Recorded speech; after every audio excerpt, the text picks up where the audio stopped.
Bir mahnı başladıq, qaldı yarımçıq. Zilin sən apardın, ben mənim oldu.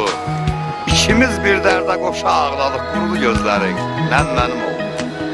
Pozuldu nəysə naxışlarımız, dikəldi yoxuşlarımız. Küsüşdük, ayrılıq baxışlarımız, seviş sənin oldu, qəm mənim oldu. Sücayat odlara yandı gör necə, dərdini varaqlar bildi gizlicə. Aramızda bir eşq oldu gecə, o həm sənin oldu, həm mənim oldu.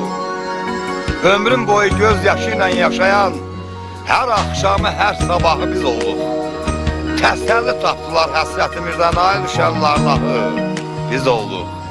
Görmədi yüzünü yazın, baharın, qaldıq qucağında boranın, qarın. Naləli kamanın, gileyli tarın, həm zabulu, həm seygaha biz olduq.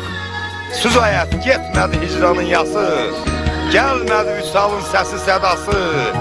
Xoşbəxt olanların kasıb babası, bədbəxt olanların şahı biz olduq.